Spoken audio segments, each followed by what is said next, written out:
Apoyo a mis padres con la mitad de la hipoteca y otros servicios. Luego le dieron mi recámara a la familia de mi hermana y me dijeron que durmiera en el sofá, así que me mudé y los dejé lidiar con el costo total. Estaba de pie a la mitad de doblar la ropa en lo que solía ser mi cuarto cuando mi madre apareció en el umbral con esa expresión en particular que había aprendido a temer. La mirada que significaba que ya se había tomado una decisión y que mi opinión no era parte de la ecuación. Necesitamos hablar sobre la situación de tu hermana, dijo ella, con los brazos cruzados. Elena y Marco necesitan una recámara adecuada para ellos y los niños. No pueden tener a todos apretados en el estudio. ¿Lo entiendes, verdad? Me detuve a la mitad de doblar la ropa, todavía con una camisa en las manos. Está bien, dije con cuidado. Están buscando lugares por aquí cerca.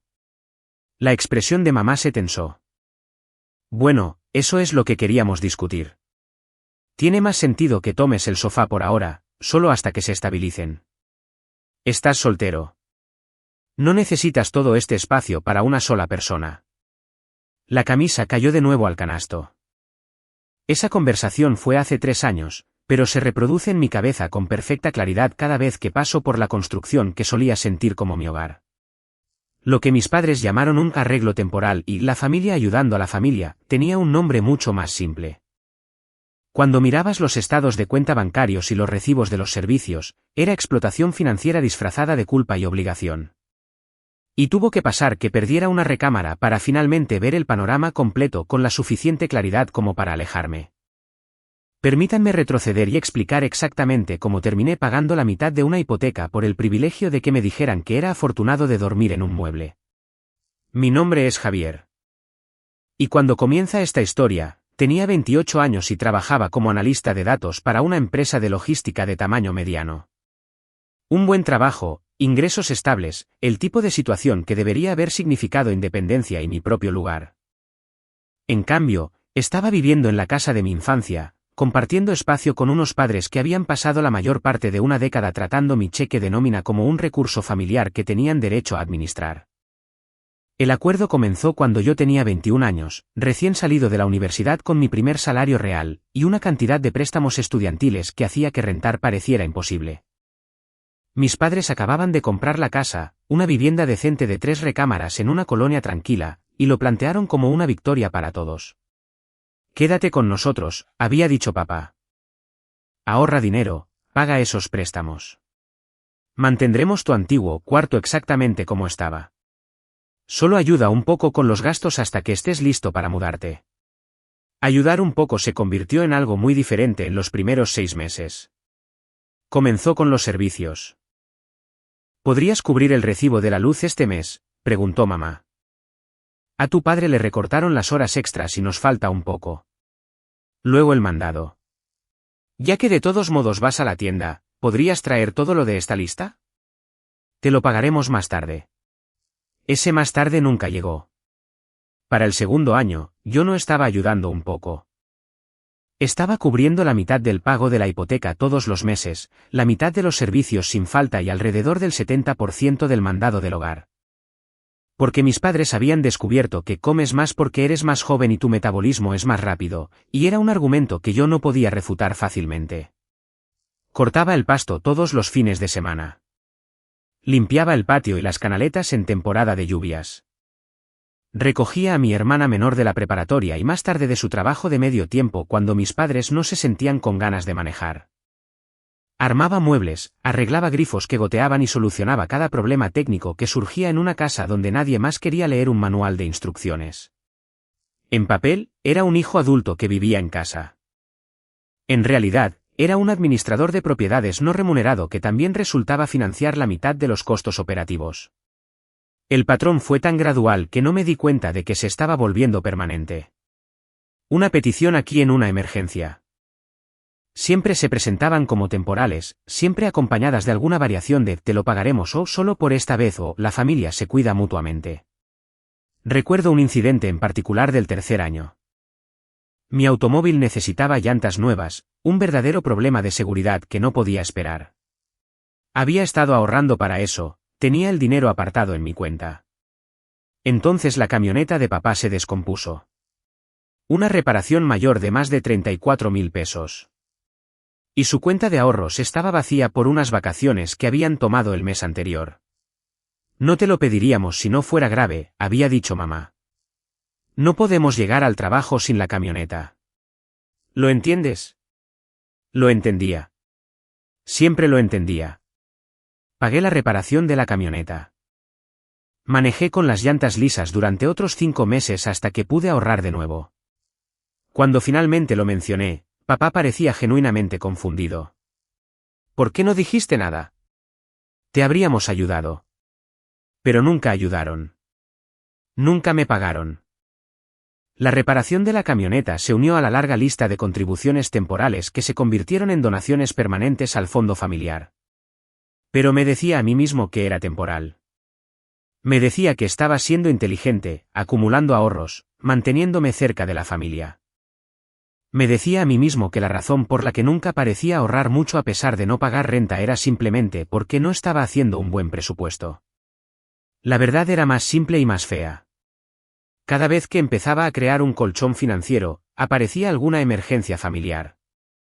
Una reparación del automóvil que mis padres no podían cubrir del todo. Una factura del dentista que el seguro no manejaba. Un préstamo a mi hermana para libros de texto que nunca se discutió como algo que me devolverían. Pagué porque eso es lo que hace la familia. Pagué porque decir que no significaba ser egoísta. Pagué porque mis padres me habían criado para creer que la independencia era algo que te ganabas demostrando que te sacrificarías al principio.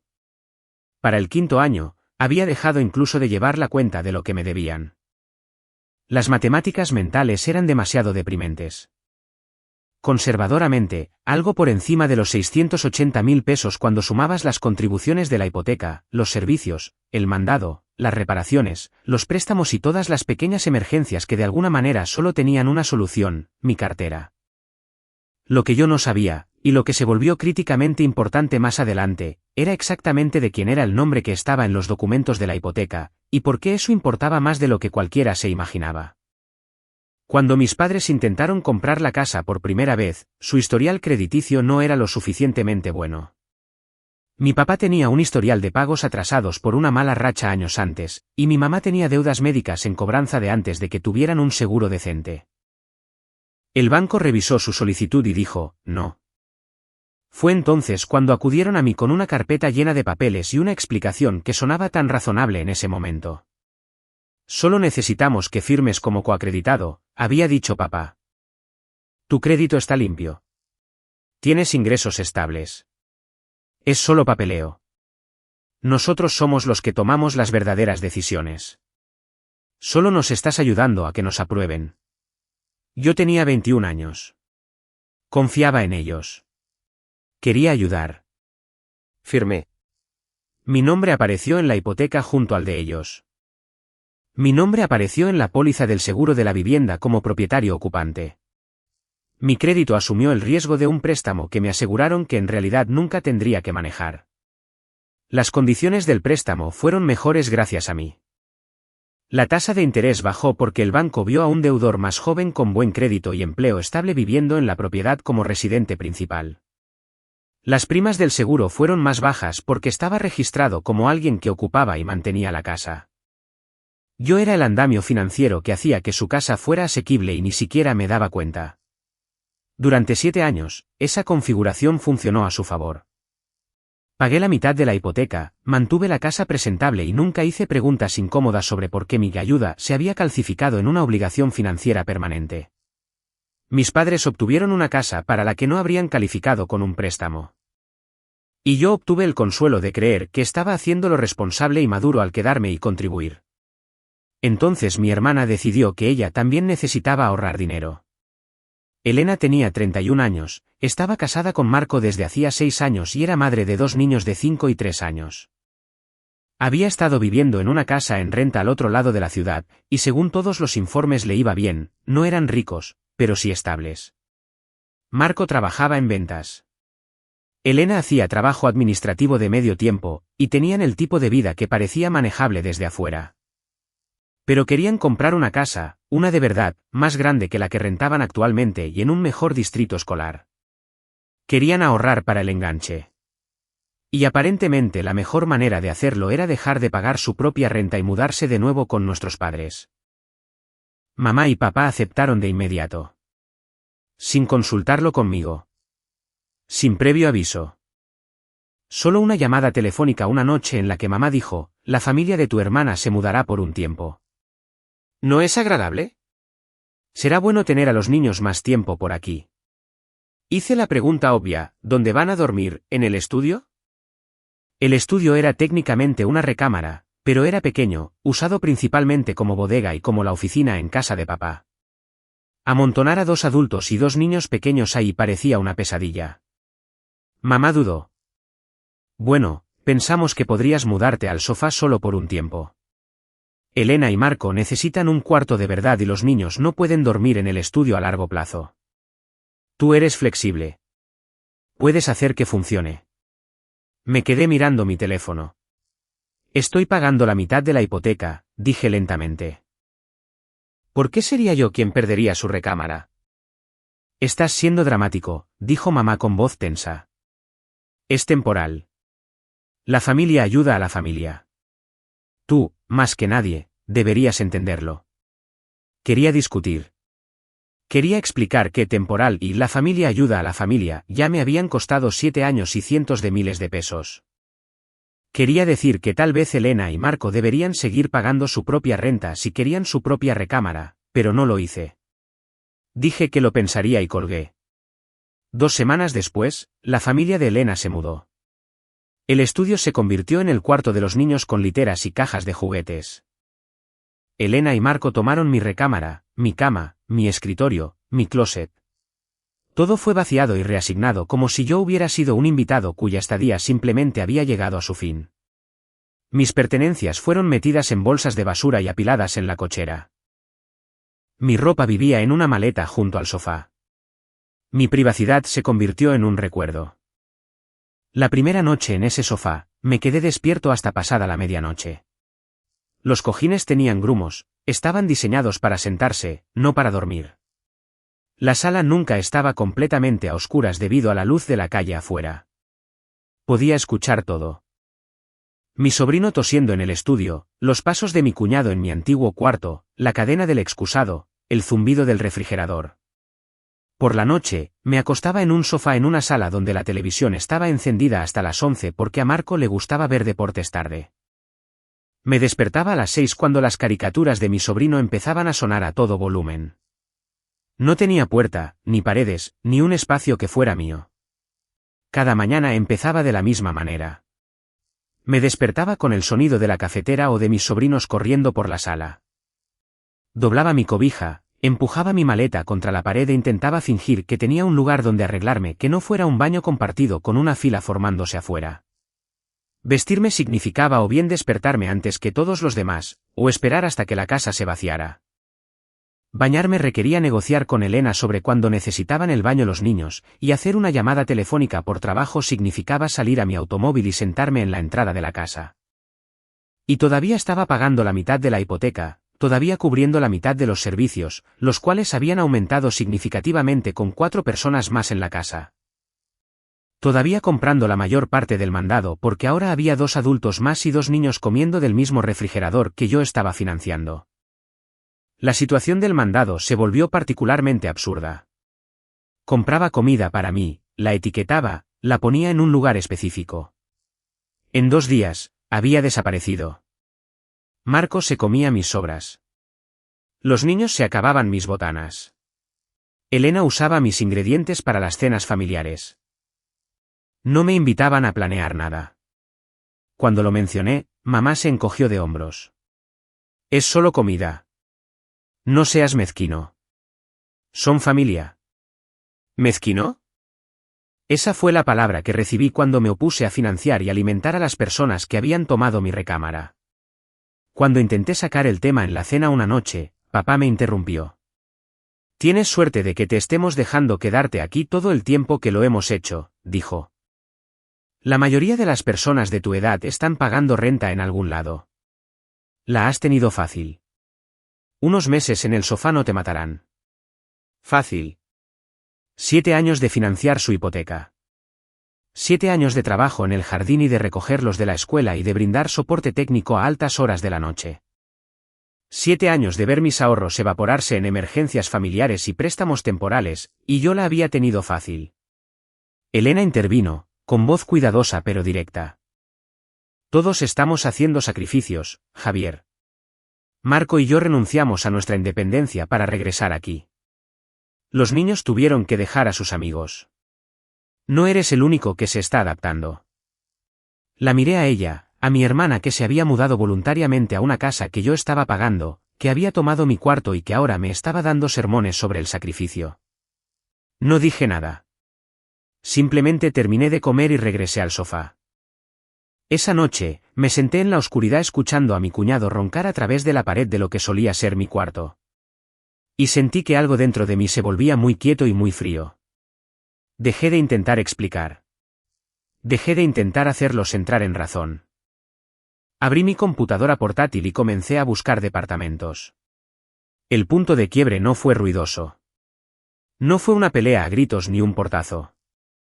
Fue solo un momento tranquilo y privado en el que finalmente dejé de creer que quedarse y sufrir era lo mismo que ser una buena persona.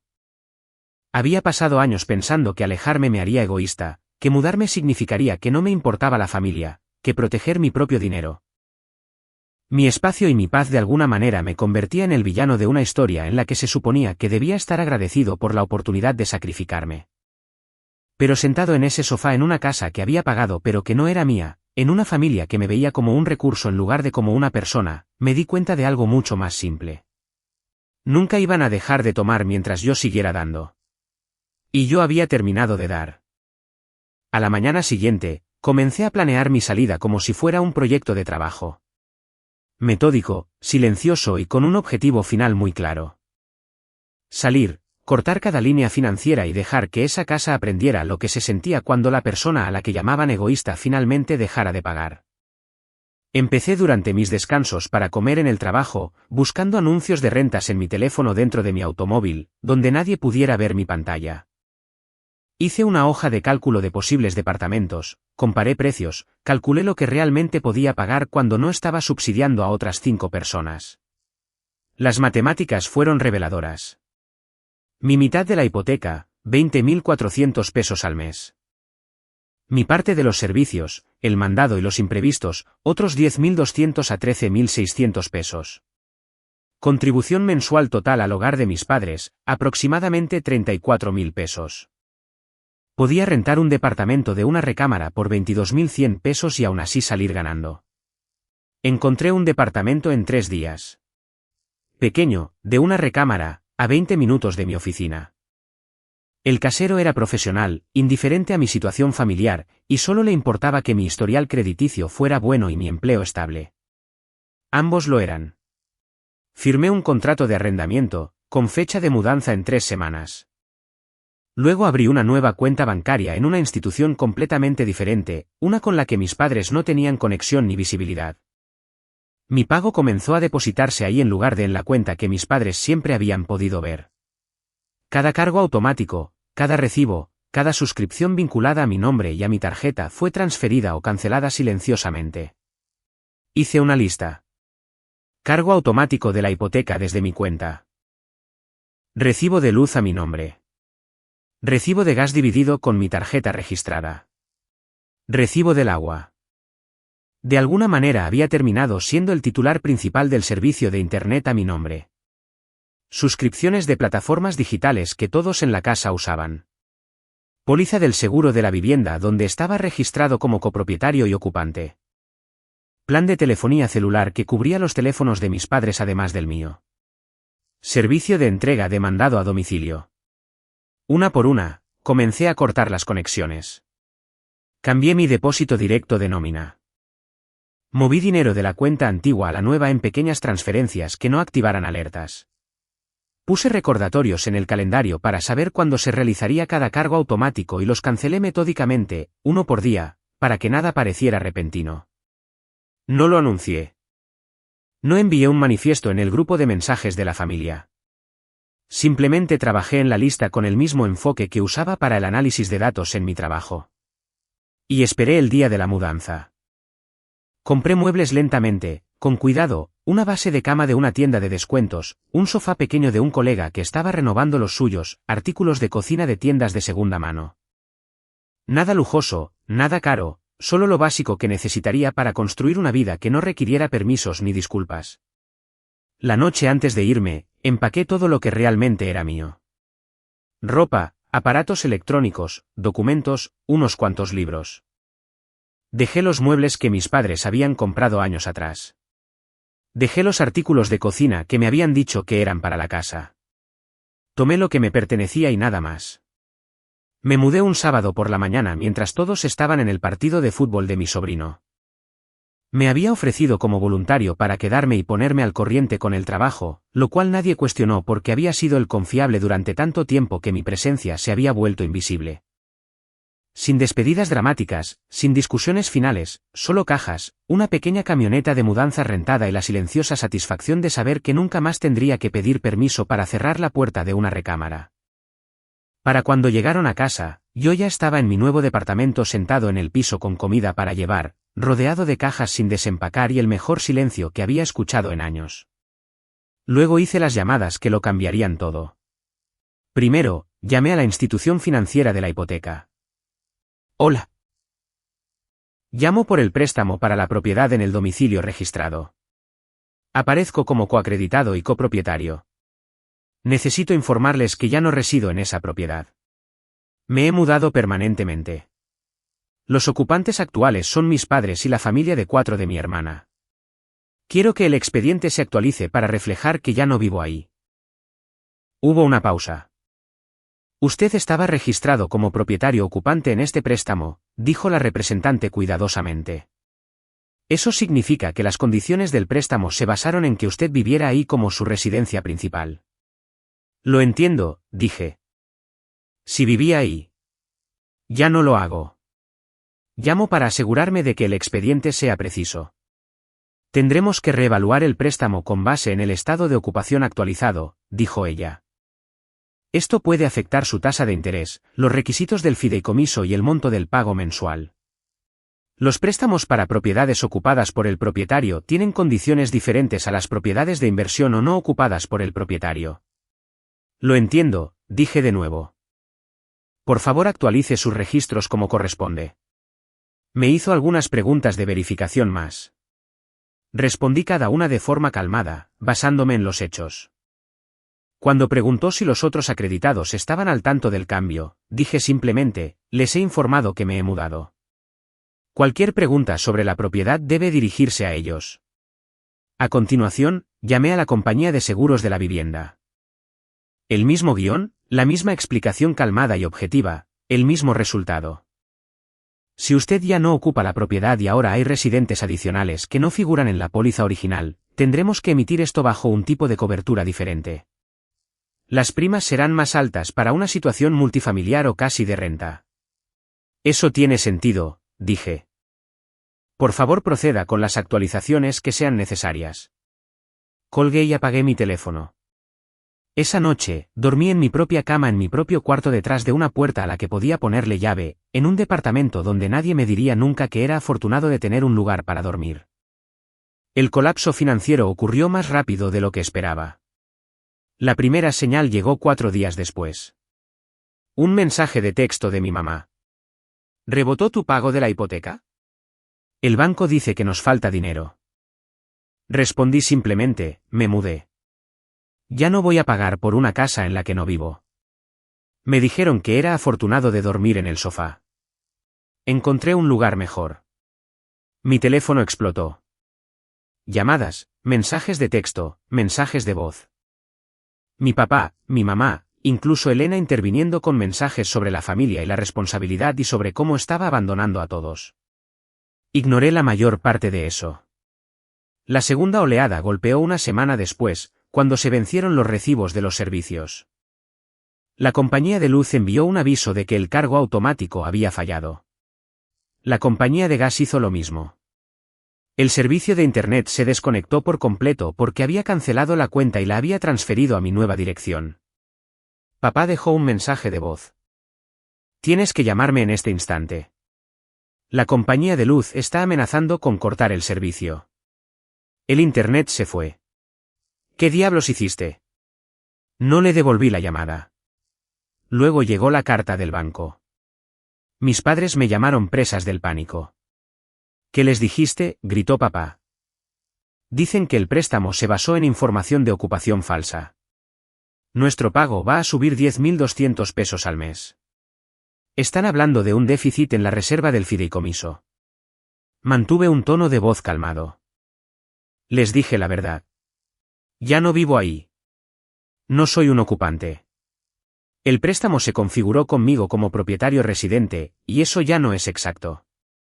Están ajustando las condiciones para reflejar la realidad. No puedes simplemente hacer eso, gritó mamá en el fondo. Firmaste papeles. Hiciste un compromiso. ¿Lo hice? Acepté. Y lo cumplí durante 7 años mientras pagaba la mitad de su hipoteca. La mitad de sus servicios y la mayor parte de su mandado. Luego regalaron mi recámara y me llamaron egoísta por no querer dormir en el sofá por el que estaba pagando. No le voy a mentir a un banco para que ustedes puedan conservar condiciones de préstamo más baratas por una casa en la que no vivo. La voz de papá bajó a un tono más frío. Podríamos demandarte por esto. Incumplimiento de contrato, fraude. Casi me reí. Adelante. Explíquenle a un juez cómo tenían a su coacreditado financiando la mitad de la casa mientras lo trataban como una molestia. Explíquenle cómo tomaron su recámara y se la dieron a alguien que ni siquiera estaba en el préstamo. Llevaré mis registros de pago y mi contrato de arrendamiento. Veamos cómo les va. Él colgó. El seguro siguió con sus propios ajustes. Primas más altas debido al mayor riesgo de ocupación. Más personas, más responsabilidad civil, más costos. El aviso llegó explicando que la prima anual aumentaba en casi 13.600 pesos. El recibo del internet llegó a la casa con una nota. Servicio cancelado, factura final adjunta. Las cuentas de plataformas digitales cerraron la sesión de todos. El plan de telefonía celular que había estado cubriendo se desconectó de los aparatos de mis padres. Tuvieron que apresurarse a contratar su propio plan. Incluso las cosas pequeñas sumaron. El servicio de entrega de mandado a domicilio que yo había estado pagando se detuvo. La suscripción de café de primera calidad que había recibido como regalo y que compartía con la casa terminó. La membresía del autolavado que papá había estado usando en mi cuenta expiró. De repente, la casa en la que había sido fácil y no era la gran cosa que yo perdiera una recámara, se volvió significativamente más difícil de mantener. La hipoteca dio un salto, el seguro dio un salto, y los servicios, que yo había estado dividiendo, ahora recaían por completo sobre mis padres y la familia de mi hermana. Los pequeños lujos que había estado financiando en silencio, el internet inalámbrico, las plataformas digitales, el servicio telefónico, la entrega de mandado a domicilio, desaparecieron de la noche a la mañana, y comenzaron las discusiones. Me enteré de ellas de segunda mano a través de un primo que se mantuvo neutral. Elena y Marco estaban furiosos porque la situación de vivienda barata y temporal se había vuelto cara. Habían planeado ahorrar 25.500 pesos al mes. Ahora, apenas salían a mano después de pagar su parte de los recibos inflados. Papá seguía enfurecido diciendo que los había saboteado al mentirle al banco, lo cual era irónico considerando que el préstamo se había basado en mi ocupación desde el principio. Mamá alternaba entre mensajes de voz para hacerme sentir culpable y un frío silencio. El grupo de mensajes de la familia, que yo había silenciado, aparentemente se convirtió en una zona de guerra de culpas y señalamientos. Mi primo me envió una captura de pantalla una vez. Elena había escrito, ¿cómo se suponía que íbamos a saber que Javier era quien mantenía todo asequible? Nunca dijeron nada. Me quedé mirando ese mensaje durante mucho tiempo. 7 años de pagos de hipoteca, 7 años de recibos de servicios, 7 años de mandado, reparaciones y emergencias familiares. Yo los había financiado. Y de alguna manera nunca había dicho nada. Excepto que sí lo hice. Cada vez que había mencionado sentirme ahogado financieramente. Cada vez que había dicho que no a algo para mí porque acababa de pagar algo para la casa. Cada vez que había absorbido silenciosamente otro costo sin quejarme. Simplemente no habían estado escuchando. Algunos parientes pensaron que yo era cruel. Otros admitieron en silencio que habrían hecho lo mismo. A las pocas semanas, mis padres intentaron negociar. Se presentaron en mi departamento sin previo aviso. Cometí el error de abrir la puerta. Necesitamos hablar, dijo mamá, sin pedir permiso para entrar, simplemente dando un paso adelante como si la entrada se diera por sentada. Bloqueé la puerta. Podemos hablar aquí, dije. La mandíbula de papá se tensó, pero se quedó en su lugar. Esta situación no es sostenible, dijo. El pago de la casa nos está matando. Tu hermana y Marco no pueden ahorrar nada. Necesitamos que regreses.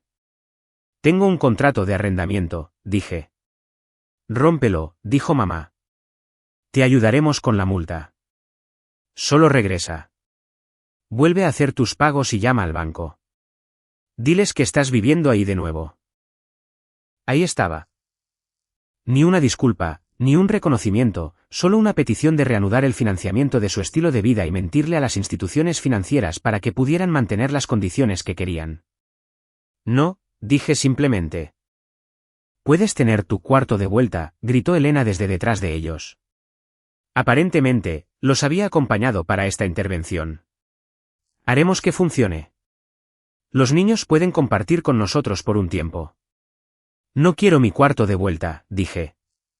Quiero mi propio lugar. Ahora lo tengo. ¿En serio vas a destruir a tu propia familia por un sofá?, preguntó papá con voz tensa. No estoy destruyendo nada, dije. Simplemente ya no voy a pagar por sus decisiones. Querían que la familia de Elena tuviera mi cuarto. Lo consiguieron. Solo que no querían pagar el costo total de eso. Ese ya no es mi problema. La voz de mamá se quebró. Somos tus padres. Te criamos. Nos debes. Ya les pagué, dije en voz baja. Durante 7 años, les pagué cientos de miles de pesos. No les debo mi recámara, ni mi privacidad, ni un mes más de fingir que ser utilizado es lo mismo que ser familia. Di un paso atrás y cerré la puerta. Se quedaron afuera durante unos minutos. Podía escuchar voces apagadas, a mamá llorando, los murmullos furiosos de papá. Eventualmente, se fueron. Me senté en mi sofá en mi departamento y no sentí más que alivio. Las repercusiones se desarrollaron a lo largo de los siguientes 6 meses de maneras de las que solo me enteré más tarde. El aumento de la hipoteca se mantuvo. El banco tenía todo el derecho de reevaluar una vez que cambió la ocupación, y mis padres no pudieron argumentar para salir de eso sin admitir que habían falseado las condiciones del préstamo desde el principio. El seguro se mantuvo más alto. Más personas, más riesgo, más prima. Matemáticas simples. Elena y Marco, quienes se habían mudado esperando ahorrar miles, se encontraron cubriendo una parte mucho mayor de los costos del hogar de lo que habían planeado. Su fondo para el enganche se estancó. Estallaron peleas sobre quién debía pagar qué porcentaje. Especialmente cuando Marco señaló que habían renunciado a su renta asequible para mudarse a una situación que, de alguna manera, les estaba costando más. Mis padres, quienes habían pasado años tratando mis ingresos como un servicio del hogar al que tenían derecho a acceder, de repente tuvieron que presupuestar de verdad. Las vacaciones se cancelaron.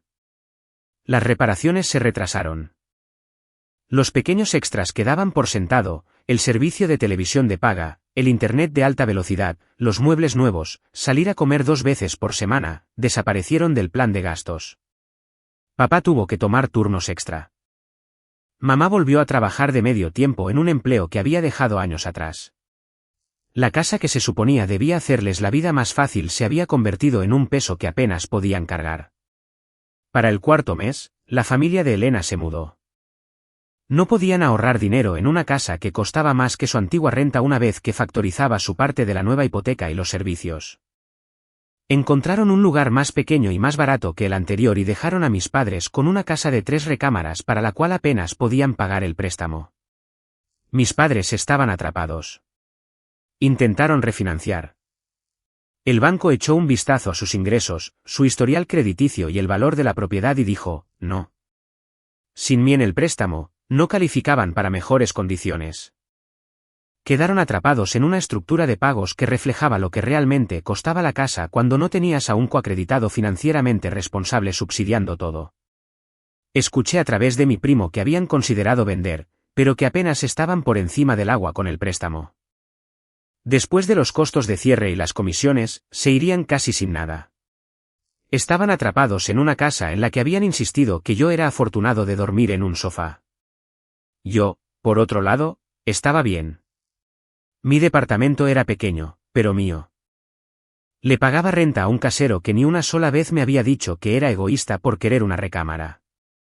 Decoré el espacio como yo quería. Comía la comida que compraba con mi propio dinero de un refrigerador que nadie más saqueaba. Dormía en una cama detrás de una puerta con llave en un silencio que me pertenecía. Empecé a ahorrar dinero real, acumulándose en una cuenta a la que solo yo tenía acceso. En 6 meses, tenía un fondo de emergencia. En un año, estaba buscando opciones de inversión. La estabilidad financiera que me habían prometido que vendría por vivir en casa y ahorrar en la renta finalmente llegó una vez que comencé a pagar la renta en otro lugar. Algunos miembros de la familia dejaron de hablarme. Unos cuantos enviaron mensajes llamándome desalmado, cruel, malagradecido. Otros se acercaron en silencio para decir que entendían. Un tío admitió que había estado en una situación similar décadas atrás y que deseaba haber tenido las agallas de alejarse antes. Una prima confesó que siempre había pensado que era raro cuánto dependían financieramente de mí mis padres. No me regodeé. No envié actualizaciones sarcásticas ni publiqué al respecto en Internet. Simplemente viví mi vida, pagué mis recibos y poco a poco, empecé a recordar lo que se sentía tomar decisiones por mí mismo en lugar de por una familia que me veía como un cajero automático compulso. Unos 8 meses después de que me mudé, me encontré a mi mamá en un supermercado. Se veía mayor, más cansada. Hicimos contacto visual a lo largo de la sección de frutas y verduras y, por un segundo, pensé que se alejaría. En cambio, se acercó. ¿Cómo estás?, preguntó, con voz cuidadosa. Estoy bien, dije. ¿Ustedes? Dudó. Ha sido difícil. La casa es cara. Tu padre está estresado. No nos dimos cuenta de cuánto estabas cubriendo hasta que se fue. Asentí con la cabeza. Ese fue el problema, dije en voz baja. No se dieron cuenta. O tal vez sí lo hicieron. Y simplemente no pensaron que alguna vez me detendría. Ella pareció querer discutir, pero luego no lo hizo. No debimos haber tomado tu cuarto, dijo finalmente. Eso estuvo mal. No fue una disculpa completa. No fue un reconocimiento de los 7 años de explotación financiera ni de la crueldad casual de llamarme egoísta por negarme a dormir en un sofá por el que estaba pagando. Pero era algo. Gracias por decir eso, dije. Nos quedamos ahí por un momento, 2 personas que solían vivir en la misma casa, ahora separadas por elecciones y límites, y por un pago de hipoteca que finalmente contaba la verdad sobre quién había estado manteniendo las cosas unidas. ¿Alguna vez vas a regresar?, preguntó. No, dije. No lo haré. Asintió lentamente, y pude verla asimilándolo. La realidad de que yo no era un recurso que ella pudiera hacer volver a su posición a través de la culpa, que los días en los que financiaba su vida mientras me trataban como una molestia habían terminado. Cuídate, dije, y lo decía en serio. Me alejé, pagué mi mandado y conduje de regreso a mi departamento, donde nadie me esperaba para decirme que era afortunado de tener un lugar para dormir. Un año después de mudarme, recibí un mensaje de Elena. Ella y Marco habían comprado una casa, más pequeña de lo que querían, más lejos del buen distrito escolar, pero suya. Dijo que lamentaba cómo habían salido las cosas, que no había entendido cuánto había estado contribuyendo yo y que desearía que lo hubieran manejado de otra manera. No dijo que desearía haberme defendido cuando mamá y papá tomaron mi cuarto. No reconoció que se había beneficiado de mi desplazamiento, pero reconoció que había estado mal, y eso era más de lo que esperaba. Aprecié el mensaje. No me apresuré a reconstruir la relación, pero lo agradecí. Mis padres y yo mantenemos un contacto mínimo ahora. Cumpleaños, días festivos importantes, el mensaje de texto ocasional. No visito la casa. Tampoco me piden que lo haga. Cuando nos vemos en eventos familiares, es educado, distante, cuidadosamente neutral. La hipoteca todavía está a nombre de todos nosotros, un artefacto legal de una época en la que pensaba que ayudar a la familia significaba dejar que se llevaran todo. He consultado a abogados para que eliminen mi nombre, pero es complicado y costoso y, francamente, no vale la pena el estrés. No afecta mi historial crediticio siempre y cuando sigan pagando, lo cual hacen a duras penas todos los meses. Lo que importa es que yo ya no lo estoy pagando. No estoy financiando sus vidas. No soy el andamio financiero invisible que hacía que sus decisiones fueran asequibles. Aprendí mucho de ese sofá. Aprendí que la familia ayuda a la familia a menudo significa que una persona da hasta que no queda nada, mientras que todos los demás toman hasta que te dejan vacío. Aprendí que llamar egoísta a alguien es a menudo solo una forma de hacerlo sentir culpable para que siga sacrificándose. Aprendí que alejarse no es crueldad. A veces es la única respuesta cuerda ante personas que han confundido tu bondad con debilidad y tu dinero con un derecho de ellos. Y aprendí que la mejor venganza no es dramática ni ruidosa.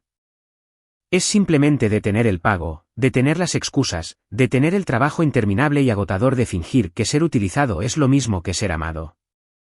Mis padres querían que durmiera en un sofá en una casa de la que yo pagaba la mitad. Les di algo mejor. Les di el costo total de sus decisiones entregado en estados de cuenta de la hipoteca, recibos de seguros, avisos de los servicios, y la ausencia silenciosa y permanente de alguien a quien habían dado por sentado durante demasiado tiempo. Me llaman egoísta. Yo llamé a una compañía de mudanzas, abrí una nueva cuenta bancaria, informé a una institución hipotecaria sobre un cambio de ocupación y dejé que la casa sintiera como se veía realmente lo egoísta cuando ya no estaba subsidiada.